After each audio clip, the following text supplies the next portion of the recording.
नमस्ते दोस्तों, मैं डॉक्टर धीरज भत्ते, हिंदी विभाग प्रमुख, संजीवनी महाविद्यालय चापोली। आज के इस ऑनलाइन ताशिका में आप सभी का हार्दिक स्वागत है। हम बीए तृतीय वर्ष के साहित्य शास्त्र इस 11वें प्रश्न पत्र के अंतर्गत काव्य की परिभाषा को हम देख रहे हैं। आज के इस ताशिका के अंतर्गत आधुनिक विद्वानों के काव्य संबंधी जो विचार हैं उसकी हमें चर्चा करनी है। तो इसके पूर्व की जो 3 ताशिकाएं हमने देखी है, उसमें पहली ताशिका में काव्य या साहित्य का जो स्वरूप है उसकी प्रस्तावना हमने देखी थी। दूसरी ताशिका के अंतर्गत हमने संस्कृत के विद्वानों द्वारा काव्य से संबंधित उनके जो मत प्रवाह है या उनकी जो काव्य परिभाषा है उसको हमने देखा था।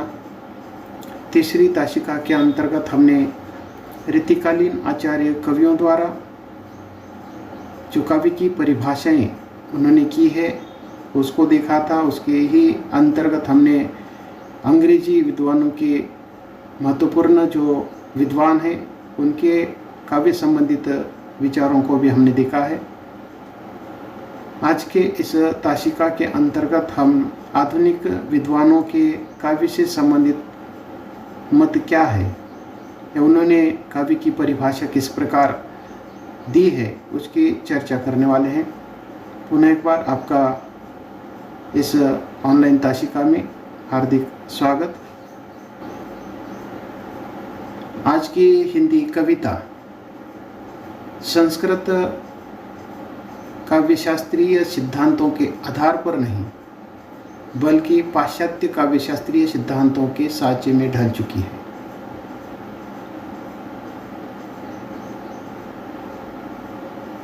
संस्कृत के विद्वानों की जो परिभाषा है उसका प्रभाव हम रीतिकालीन आचार्य कवियों के ऊपर देखते हैं, परंतु आधुनिक हिंदी के जो विद्वान हैं उनके ऊपर संस्कृत काव्यशास्त्रीय सिद्धांतों का उतना प्रभाव नहीं है जितना पाश्चात्य काव्यशास्त्रियों के जो सिद्धांत हैं उसका प्रभाव हम देखते हैं। तो इस प्रकार आधुनिक हिंदी कविता के ये जो कवि हैं उन्होंने पाश्चात्य काव्यशास्त्रीय सिद्धांतों के ढांचे में ढलने का काम किया है।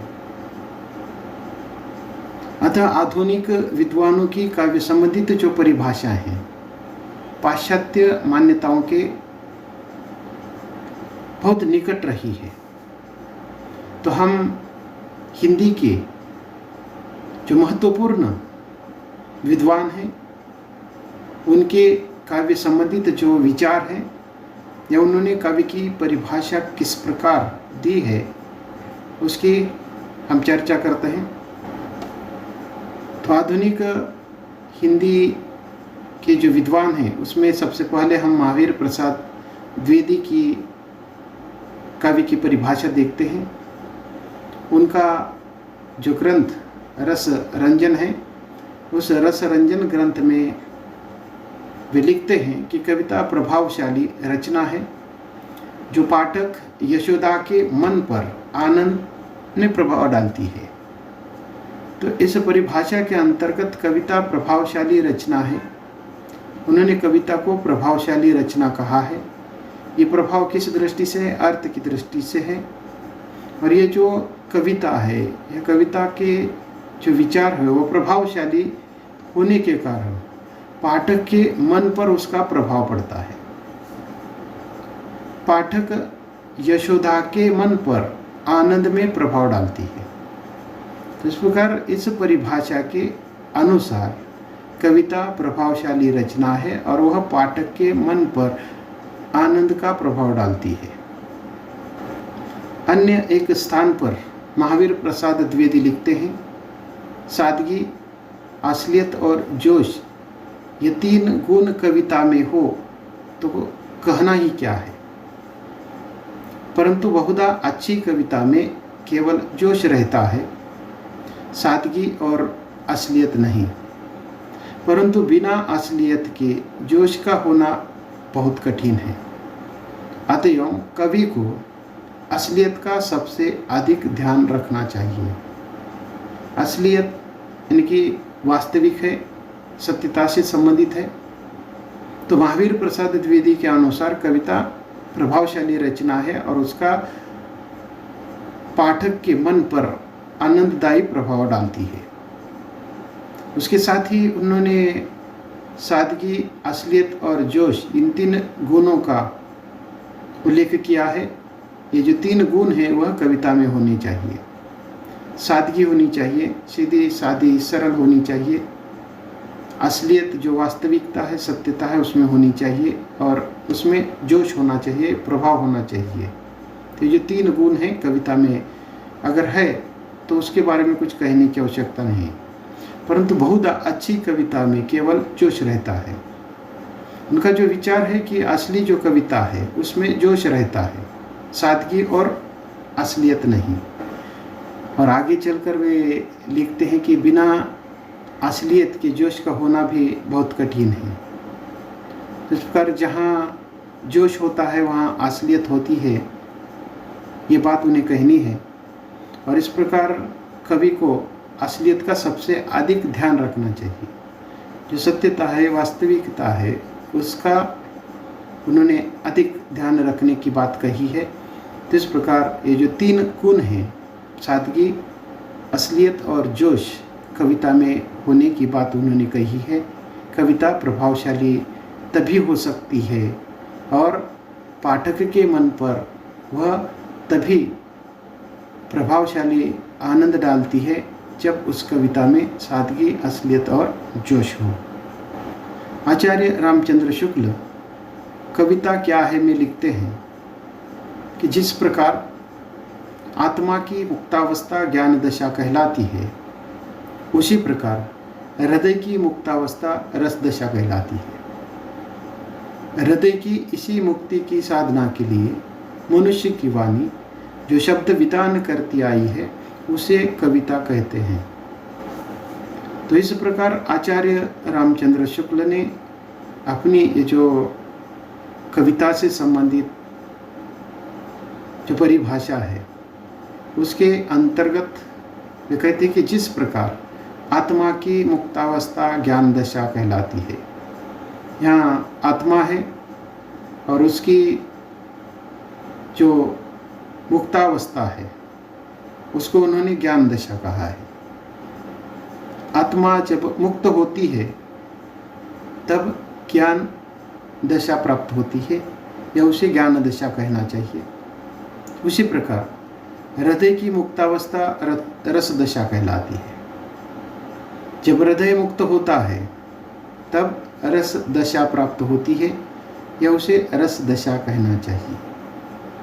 और ये जो दूसरी प्रक्रिया है, हृदय की इसी मुक्ति साधन के लिए या साधना के लिए मनुष्य की वाणी जो शब्द विधान करते आई है उसे कविता कहा है। इनकी कविता क्या है, तो हृदय से संबंधित जो विचार हैं या हृदय से संबंधित निकलने वाले जो शब्द हैं या हृदय से निकलने वाले जो शब्द हैं उसे ही उन्होंने कविता कहा है। लेकिन तो इस प्रकार हृदय से ये निकलने वाले जो शब्द है उसकी एक प्रक्रिया है। उस प्रक्रिया का उन्होंने वर्णन किया है या उल्लेख किया है कि पहले आत्मा मुक्त होती है, ज्ञान प्राप्त होता है, उसके बाद हृदय मुक्त होता है और वह रस दशा को प्राप्त करता है। और ये जो प्रक्रिया है, इस प्रक्रिया में हृदय की मुक्ति की जो साधना है उसके लिए मनुष्य की जो वाणी है वह शब्द विधान करती है, उसे उन्होंने कविता कहा है। अर्थात ही इस परिभाषा में आत्मा विचारों से संबंधित है और हृदय भावों से संबंधित है। आत्मा विचार है, हृदय भाव है। जिस प्रकार आत्मा जब मुक्त होती है तब विचारों की प्रक्रिया शुरू होती है, और जब हृदय मुक्त होता है तब अर्थात हृदय मुक्त होना, इसका अर्थ क्या है, तो हृदय में जो स्थित सुप्त भाव है वह प्रकट होते हैं।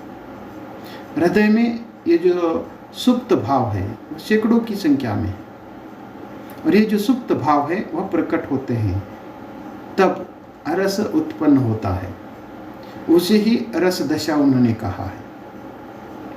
जब मनुष्य हृदय में जागृत भावों को प्रकट करने के लिए जिन शब्दों का प्रयोग करता है उसे कविता कहते हैं। तो इस परिभाषा के अंतर्गत आत्मा आत्मा से संबंधित है, विचारों का कविता से कोई संबंध नहीं है। तो यहाँ इस परिभाषा के अंतर्गत यानी कि यहाँ विचार उतने अधिक महत्वपूर्ण नहीं है, तो भाव अधिक महत्वपूर्ण है, और भावों का जो संबंध है हृदय से है।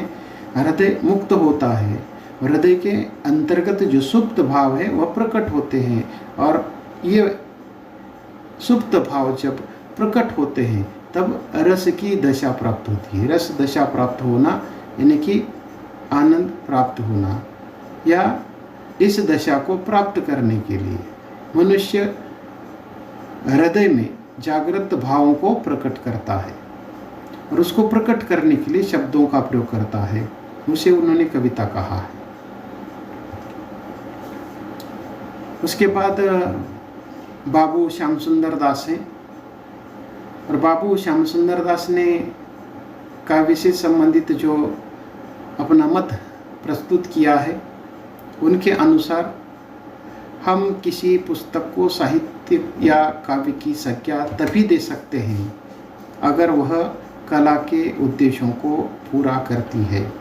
इन्होंने बहुत सीधे सादे शब्दों में कहा है कि जो कला है, अर्थात काव्य एक कला है, या जिसे हमने साहित्य कहा है, साहित्य कला है। और साहित्य कला को पूरा करने के लिए जिन उद्देश्यों की आवश्यकता है, कला के उद्देश्यों को पूरा करने वाली ये जो रचना है उसको उन्होंने काव्य कहा है, साहित्य कहा है।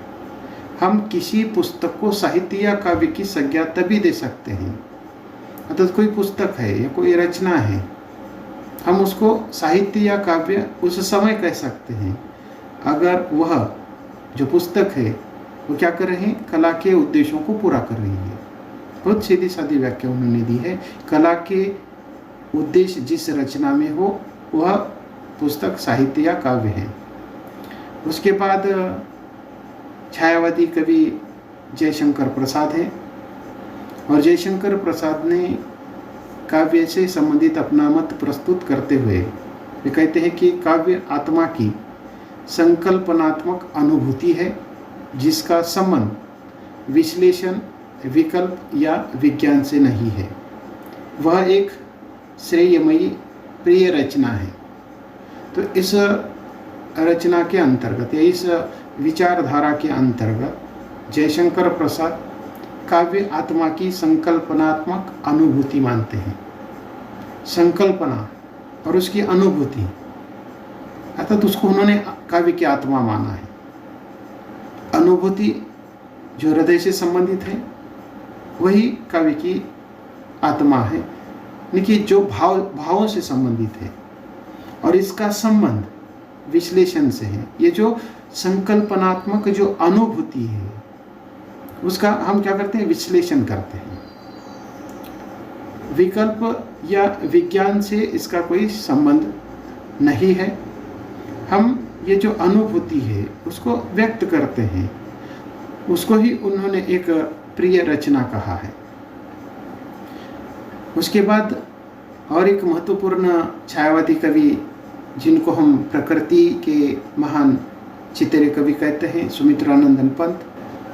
तो सुमित्रानंदन पंत काव्य की परिभाषा देते हुए लिखते हैं कि कविता हमारे परिपूर्ण क्षणों की वाणी है। कविता क्या है, तो हमारे परिपूर्ण क्षणों की वाणी है, क्योंकि परिपूर्ण जो जीवन है, परिपूर्ण जीवन का जो चित्रण है वही कविता है। उसको वाणी के माध्यम से व्यक्त किया जाता है। उसके बाद सुदामा पांडे धूमिल अपने एक अलग अंदाज में कविता की परिभाषा देते हैं, और वे कहते हैं कि कविता शब्द की अदालत में मुजरिम के कटघरे में खड़े बेकसूर आदमी का हलफनामा, या उसको हम शपथ पत्र कहते हैं। तो इस प्रकार कविता शब्द की अदालत में, कविता क्या है? शब्द की अदालत है, और उसमें मुजरिम के कटघरे में खड़े होकर जो बेकसूर आदमी है वह हलफनामा पेश कर रहा है, यानी शपथ पत्र दे रहा है। तो इस प्रकार एक अलग अंदाज से उन्होंने ये परिभाषा देने का प्रयास किया है। इसके बाद छायावाद की एक महत्वपूर्ण जो कवयित्री है, जिनको 4 आधार स्तंभों में से एक मानते हैं, महादेवी वर्मा। उनके लिए आधुनिक हिंदी साहित्य की मीरा के नाम से भी जाना जाता है। तो महादेवी वर्मा ने अपनी कविता से संबंधित जो विचार हैं या काव्य की जो परिभाषा है देते हुए उन्होंने कहा है कि कविता कवि विशेष की भावनाओं का चित्रण है, और वह चित्र इतना ठीक है कि उसमें वैसी ही भावनाएं किसी दूसरे के हृदय में आविर्भूत होती है। तो इस परिभाषा के अंतर्गत महादेवी वर्मा ने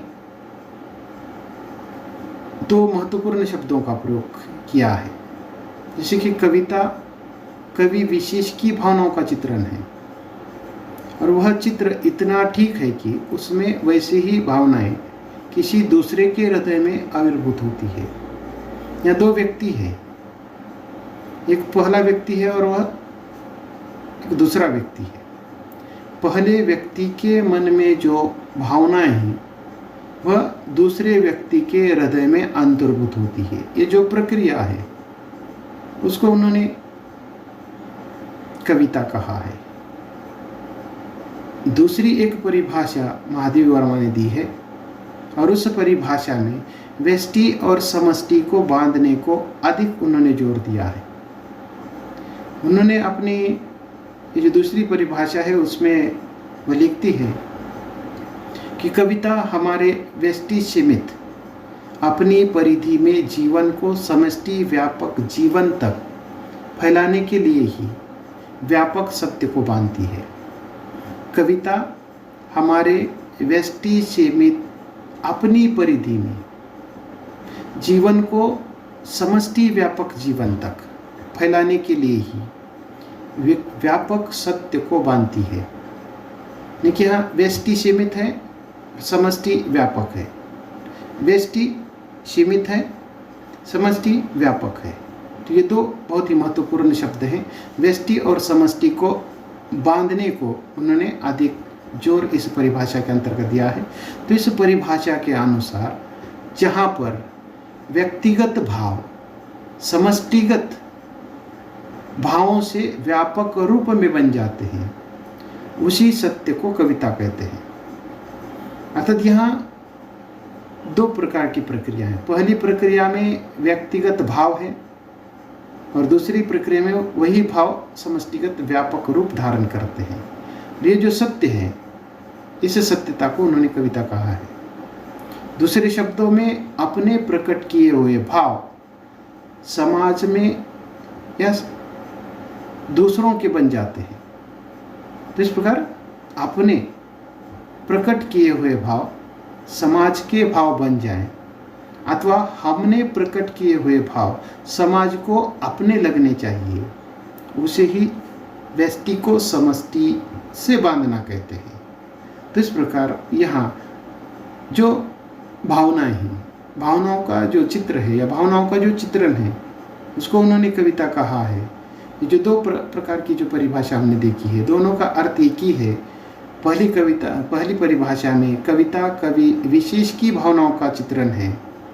वह चित्र इतना ठीक है, यानी कि सत्य है, कि उसमें वैसी ही भावनाएं किसी दूसरे के हृदय में आविर्भूत होती है। हम देखते हैं कि कोई भी कवि जब कोई कविता लिखता है तो उस कविता में वह अपने भावनाओं को कोई विचारों को या अपनी कल्पनाओं को व्यक्त करता है। जब वह व्यक्त करता है या जब वह अनुभूति करता है तब वह उसकी रचना है।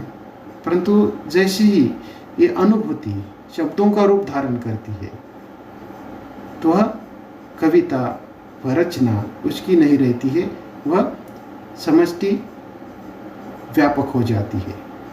पहले वह व्यष्टि सीमित होती है, बाद में वह समष्टि व्यापक बन जाती है। दूसरे शब्दों में जैसे कि उनके जो भाव है वह उनके अपने प्रकट किए हुए भाव वह समाज के भाव बन जाते हैं। इस प्रक्रिया को उन्होंने कविता कहा है।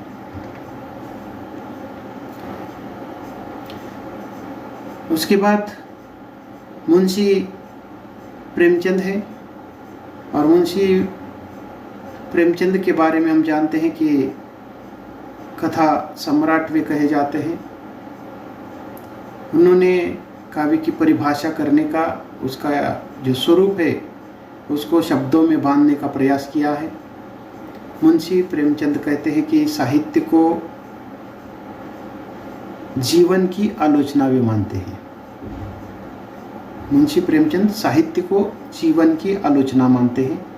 वह मानते हैं कि चाहे वह निबंध हो, कविता हो या काव्य हो या कोई और रचना क्यों न हो, उसे हमारे जीवन की आलोचना और व्याख्या करना चाहिए।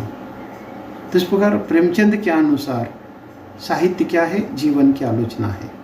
ये जीवन की आलोचना को उन्होंने साहित्य कहा है। और प्रेमचंद आगे ये भी कहते हैं कि चाहे वह जो आलोचना है या जीवन का जो चित्रण है, चाहे वह निबंध में हो, कविता में हो, काव्य में हो या अन्य किसी भी रचना में क्यों न हो, उसको हमें क्या कहना चाहिए? काव्य या साहित्य कहना चाहिए। तो प्रेमचंद ने ये जो बात है लिखते समय इस प्रकार का विचार किया है, या उन्होंने ये बात स्वीकार की है कि कला कला के लिए नहीं होती, तो कला जीवन के लिए होती है। अर्थात यहाँ हम इस परिभाषा या इस विचार पर पाश्चात्य विद्वानों का जो प्रभाव है देखने को मिलता है।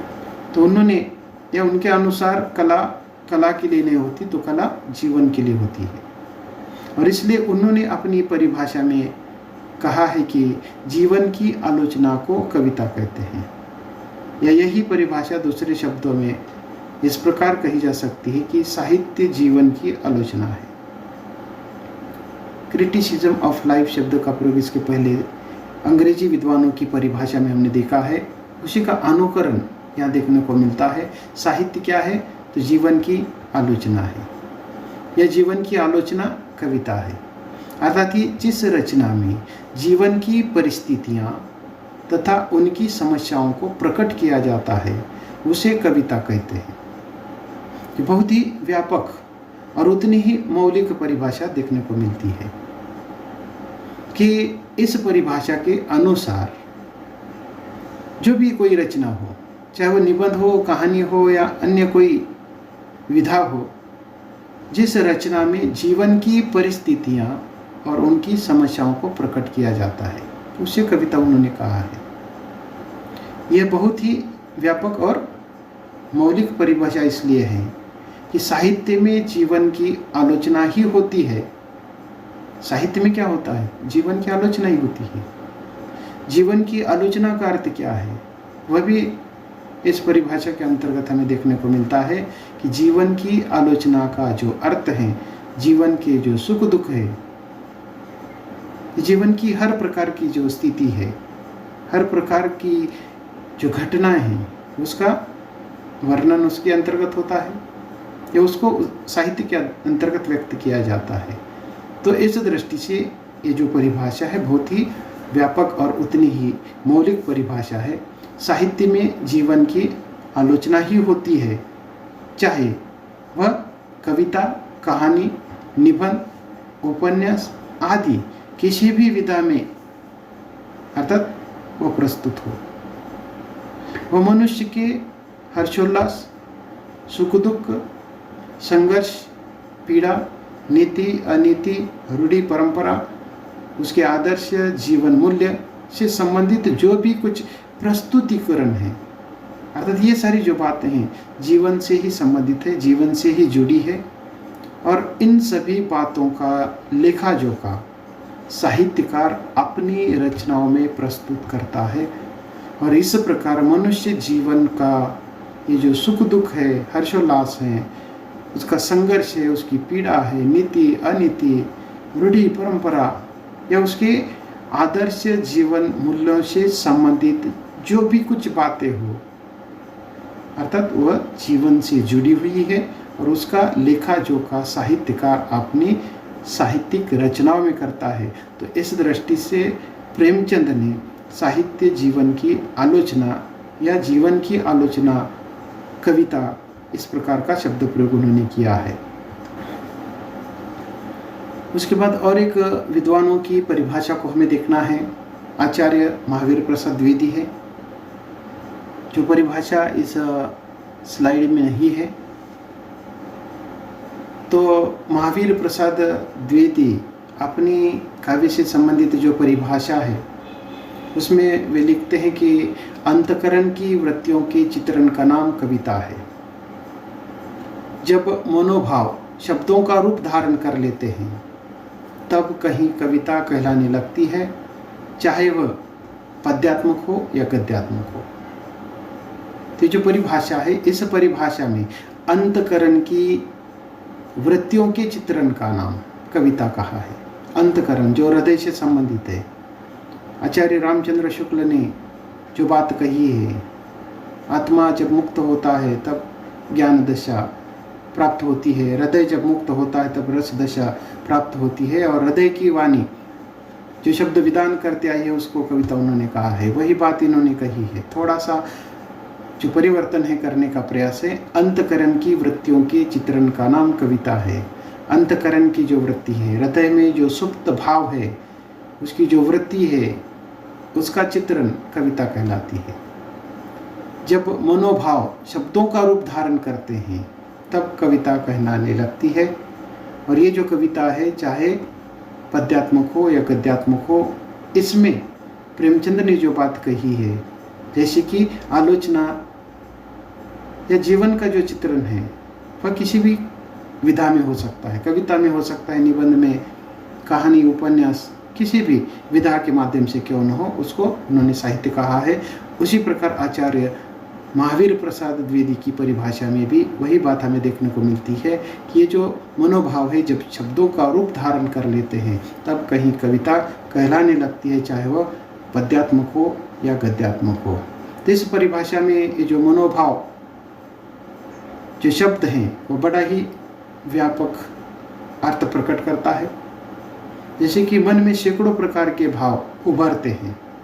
जब हम इस परिभाषा को बहुत व्यापक दृष्टि से देखते हैं, बहुत गंभीर होकर सोचते हैं, तो इसमें जैसे कि ये जो मनोभाव शब्दों का जो उन्होंने प्रयोग किया है, मनोभाव जो कि मन में सैकड़ों प्रकार के भाव उभरते हैं, और इन सभी को उन्होंने काव्य कोटि का समझना अनुचित माना है।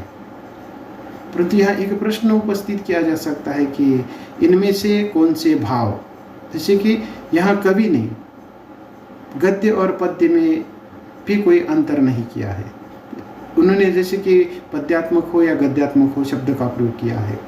महावीर प्रसाद द्विवेदी ने इसमें कोई अंतर नहीं किया है। कौन सा भी भाव हो और कौन सी भी रचना हो, गद्य की रचना हो या पद्य की हो, उसमें अंतर नहीं है। परंतु जब हम सूक्ष्म दृष्टि से विचार करते हैं तो दोनों में यह मौलिक अंतर दिखाई देता है।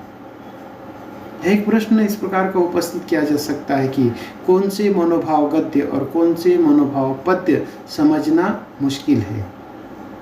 अर्थात हृदय में स्थित भावों के चित्र का जो नाम है कविता है।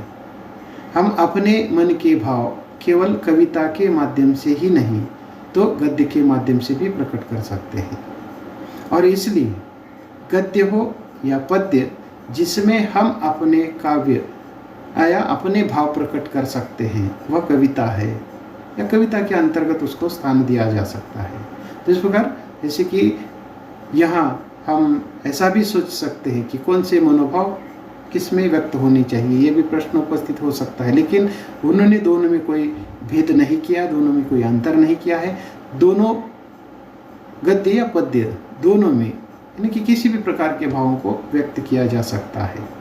बहुत ही व्यापक और सूक्ष्म जो परिभाषा है देने का जो प्रयास है आचार्य महावीर प्रसाद द्विवेदी की इस परिभाषा में देखने को मिलता है।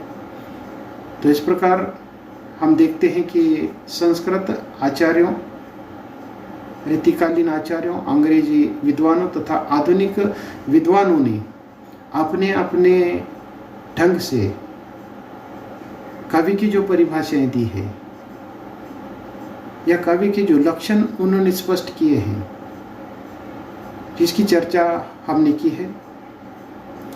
संस्कृत आचार्य और रीतिकालीन आचार्य जहाँ रस, अलंकार, छंद और आनंद को तत्व मानते हुए महत्व देते हैं, तो वही आधुनिक हिंदी के जो कवि है उनकी कविता में भावनाओं की सहज अभिव्यक्ति व कविता को मानते हैं। यहाँ संस्कृत और रीतिकालीन आचार्यों ने क्या किया है, रस, छंद, अलंकार, ये जो कवि का जो शैली तत्व है उसको उन्होंने अधिक महत्व दिया है। परंतु आधुनिक कालीन हिंदी के जो आलोचक है, कवि है, उन्होंने भावनाओं को, हृदय के जो भाव है, मनोभाव, उसको व्यक्त करते हुए या उसको महत्व देते हुए उसकी सहज जो अभिव्यक्ति है उसको उन्होंने कविता माना है। उनके अनुसार कविता में अलंकार, छंद, रस, बिंब आदि का महत्व है, लेकिन यह अनिवार्य नहीं है। आधुनिक युग के या हिंदी के जो कवि है या आलोचक है, उन्होंने जो व्याख्या की है उनके अनुसार यहाँ भाव महत्वपूर्ण है।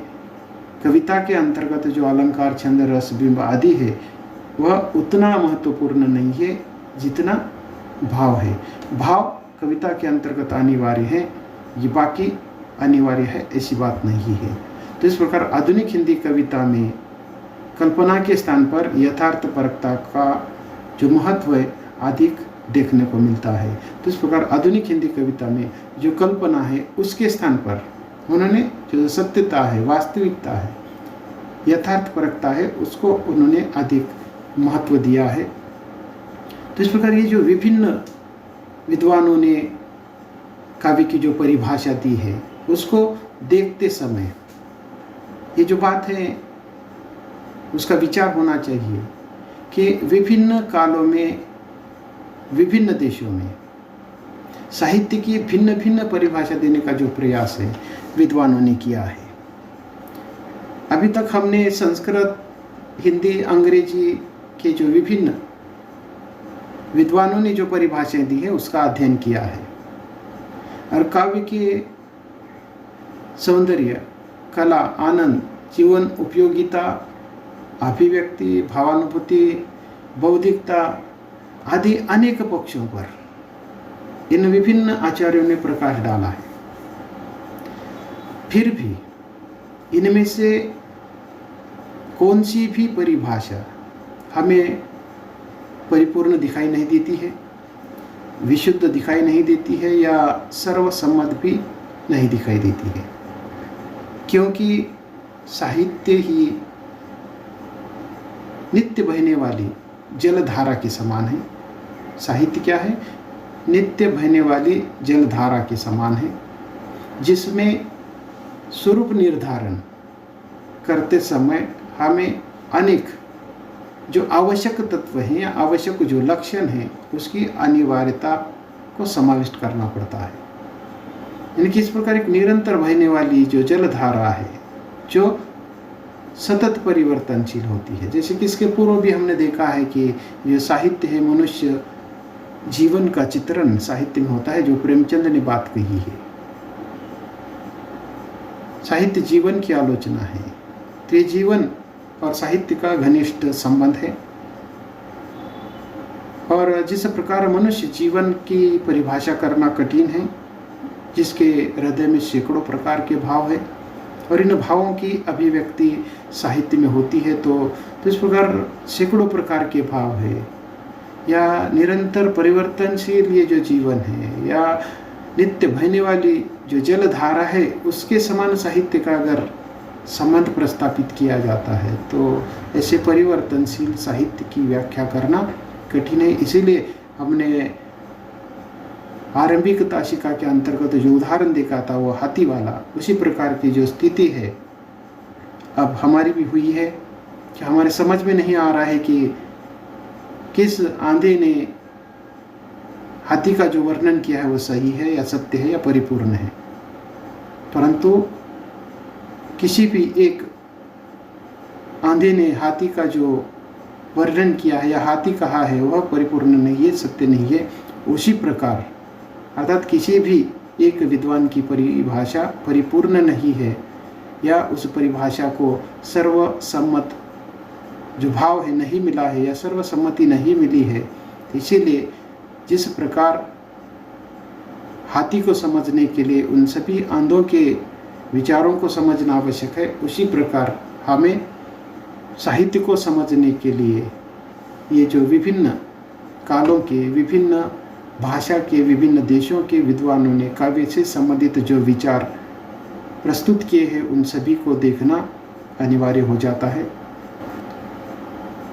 अंत में हम यही कह सकते हैं कि अभी तक हमने जो विभिन्न विद्वानों का ये जो विवेचन देखा है, उस विवेचन के आधार पर हम कह सकते हैं कि कविता उस पद्यबद्ध रचना को कहते हैं जो हृदय की भावनाओं की सहज अभिव्यक्ति है तथा पाठक को भावानंद प्रदान करने की क्षमता रखते हैं।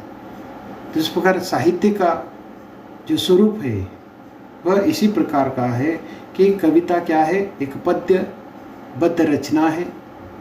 कविता को पद्यबद्ध करने के लिए इन सारी बातों की आवश्यकता है, जिसमें छंद है, अलंकार है, वक्रोक्ति है, शब्द है, अर्थ है, ये सारी जो बातें हैं उसकी आवश्यकता है। तभी जो कविता है पद्यबद्ध रचना कही जा सकती है। इतना ही नहीं तो उसके अंतर्गत हृदय की भावनाओं की सहज अभिव्यक्ति होनी आवश्यक है, अनिवार्य है, तभी उसको हम साहित्य कहते हैं। और इतना ही नहीं तो उसका जो प्रभाव है पाठकों पर होना चाहिए, वह भी प्रभाव भावानंद प्रदान करने की जो क्षमता है उस साहित्य के अंतर्गत होनी चाहिए, तभी हम उसको कविता या काव्य के कोटि में रख सकते हैं। तो इस प्रकार अंत में हम जो परिभाषा कर सकते हैं वह इस प्रकार कर सकते हैं कि कविता उस पद्यबद्ध रचना को कहते हैं जो हृदय की भावनाओं की सहज अभिव्यक्ति है तथा पाठक को भावानंद प्रदान करने की क्षमता रखती है। तो इस प्रकार काव्य की परिभाषा को लेकर अब तक हमने 4 ताशिका लिए हैं। इन 4 ताशिकाओं के माध्यम से हमने काव्य की जो परिभाषा है, उसका स्वरूप, उसके लक्षण, उसकी विशेषताएं, उसकी चर्चा हमने किया है। ये विभिन्न कालखंड के, विभिन्न भाषा के, विभिन्न देशों के जो विद्वान हैं, उन विद्वानों ने काव्य की परिभाषा को लेकर अपना जो विचार व्यक्त किया है, उसका विवेचन करने के बाद हमने कविता उस पद्यबद्ध रचना को कहा है जिसमें हृदय की भावनाओं की सहज अभिव्यक्ति होती है और पाठकों को भावानंद प्रदान करने की क्षमता रखती है, उसे हमें कविता कहना चाहिए। तो ये साहित्य शास्त्र जो 11वां प्रश्न पत्र है उसमें से पहला जो अध्याय है, इन 4 ताशिकाओं के माध्यम से जितना हो सके उतना इस ऑनलाइन ताशिका के माध्यम से विस्तृत चर्चा करने का, उसका विवेचन करने का जो प्रयास है मैंने किया है। और अधिक विस्तार के साथ काव्य की परिभाषा को समझने के लिए ऐसे बहुत सारे विद्वान हैं, अलग अलग भाषा के, संस्कृत के, रीतिकालीन है, हिंदी है, अंग्रेजी विद्वान हैं, जिन्होंने प्राचीन समय से लेकर आज तक काव्य का जो स्वरूप है निर्धारित करने का प्रयास किया है। लेकिन उसमें से जो महत्वपूर्ण है या काव्य की परिभाषा करने की दृष्टि से या काव्य का स्वरूप समझने की दृष्टि से जितना महत्वपूर्ण है उतना जो विवेचन है करने का प्रयास मैंने किया है, आपके सामने मैंने रखा है। और अधिक विस्तार के साथ किसी भी साहित्य शास्त्र का पुस्तक जिसमें से आप उसको पढ़कर विस्तार के साथ और अधिक अभ्यास कर सकते हैं। हम यहाँ रुकते हैं। धन्यवाद।